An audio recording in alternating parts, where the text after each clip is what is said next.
4 PM news network में दोस्तों आपका स्वागत है। मैं हूं आपके साथ राशिद ज़हीर। अफ़गानिस्तान में एक बहुत बड़ा अर्थक्वेक आया। BBC के मुताबिक 600 से ज़्यादा लोग मारे जा चुके हैं। 1000 लोग वहां पर ज़ख्मी हैं, दबे हुए हैं। अफ़गानिस्तान के हालात इतने ख़राब हैं कि अफ़गानिस्तान की अर्थव्यवस्था को ले लिया जाए, वहाँ का रहन सहन को ले लिया जाए, सुधारा तो बहुत है वहाँ के प्रशासन, लोकल सरकार ने, लेकिन उसके बावजूद भी दुनिया को जिस तरह से उनके साथ खड़ा होना चाहिए था, ऐसा खड़ा हुआ और नज़र नहीं आता है। उनके जो एसेट्स हैं वो भी आज तक मुंजमद हैं, मुंजमद इन द सेंस उनको फ्रीज़ कर रखा है। लेकिन अफ़गानिस्तान भारत के साथ हमेशा खड़ा रहा है। मैं ख़बर आपको BBC के मुताबिक बताऊंगा कि वहाँ कितने नुकसान हुआ है, तबाही हुई है। जलालाबाद के कुछ किलोमीटर दूर ये इस प्रकार का जो है वहाँ पर अर्थक्वेक आया कि वहाँ पर इंसानी जानों का ज़िया बहुत ज़्यादा हो गया। ऐसे में मैं आपको एक बात याद दिलाना चाहता हूँ दोस्तों कि अभी ऑपरेशन सिंदूर हुआ था। ऑपरेशन सिंदूर के समय अफ़गानिस्तान भारत के साथ खड़ा था।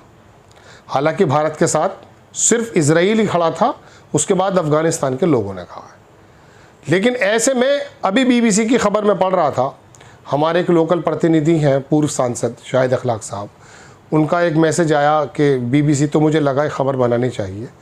तो उसमें मैंने देखा कि अभी तक किसी भी देश ने उनके नुकसान के, उनके साथ खड़े होने की बात नहीं की है। जबकि ये आपदा इस प्रकार की आती हैं कि दुनिया में दुश्मन दोस्त भी इसके साथ खड़े हो जाते हैं। टर्की में आया था, भारत ने बड़ी मदद की थी, बाकी दुनिया भी करती है।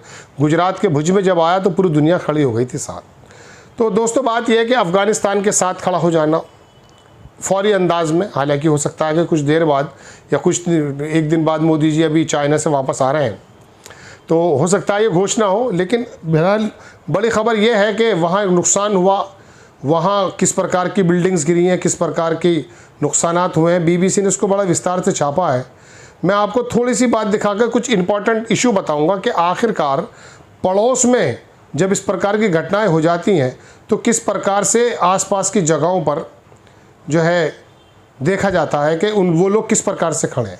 देखिए BBC की खबर है कि अफ़गानिस्तान में 6.0 तीव्रता का भूकंप, 600 से अधिक लोगों की मौत, 1500 घायल, और ये भी शुरुआती स्टेज में है। वहाँ पर दूर संचार की कोई सुविधा ज़्यादा नहीं है। अभी तो वहाँ के जो लोग हैं, जो वहाँ ज़राए हैं, उन्होंने ये रिपोर्ट दी है। अफ़गानिस्तान के पूर्वी हिस्से में 6.0 की तीव्रता से भूकंप में अब तक 600 से अधिक लोगों के मारे जाने की खबर है, जबकि 1500 से लोग ज़्यादा घायल हैं। वहाँ से जब ये बयान आया कि अभी तक जो है किसी देश ने उनके साथ खड़े होने की बात नहीं की है, तो मुझे लगा कि नहीं, ऐसा नहीं होना चाहिए। यह आपदा ऐसे समय में आई है कि जब अफ़गानिस्तान पहले से ही मानवीय संकटों से जूझ रहा है। 2023 में भी एक आया था इसी प्रकार का, उसमें भी काफ़ी लोग मारे गए। एक और अंतर्राष्ट्रीय मदद में भारी कमी आई है और दूसरे और पड़ोसी देशों में से बड़ी संख्या में लोगों को वापस भेजा जा रहा है। नीचे अखबार लिखता है दोस्तों कि फ़िलहाल जो उनका RTA था, एक टेलीविज़न अफ़गानिस्तान, उसने बताया 500 से ज़्यादा की तो उन्होंने जो है वो बता दिया है, लेकिन ये संख्या ज़्यादा बढ़ रही है।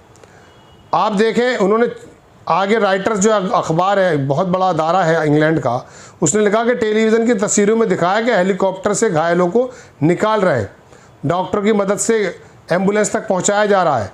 गांवों के अंदर जो है काफ़ी गांव धंस गए। कुनार प्रांत है, ये स्टेट है कुनार।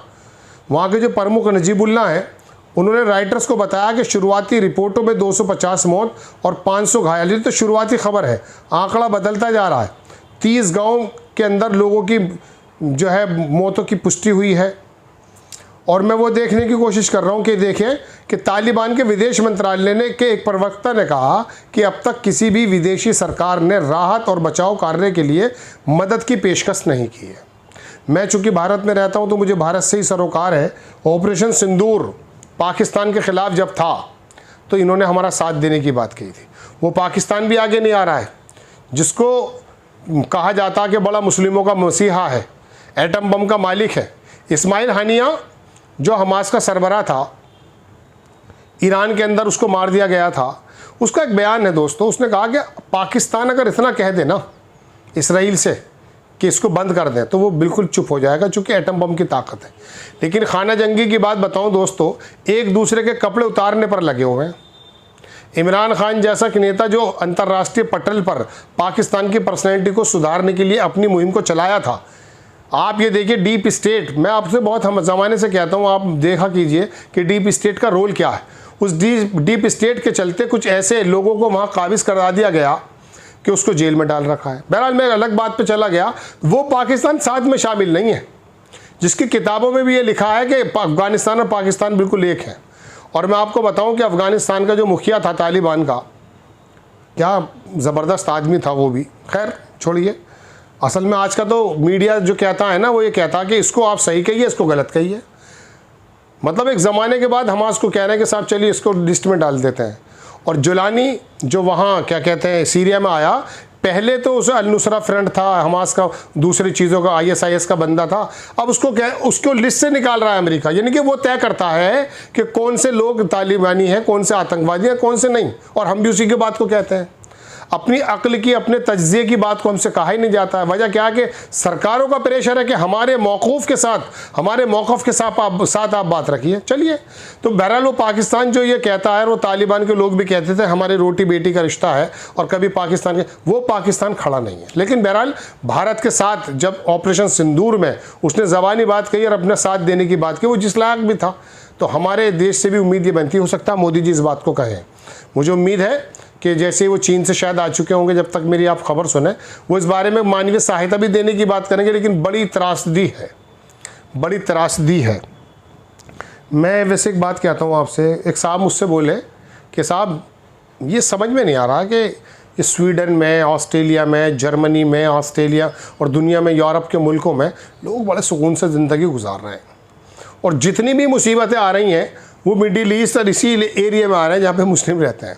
अच्छा, अकल में आती है ये बात वाकई कि ये ऐसा क्यों है, ऐसा क्यों है। फिर उस साहब ने कहा कि साहब ये सारी की सारी जो नेमतें हैं सब इन्हीं लोगों को मिल रही हैं।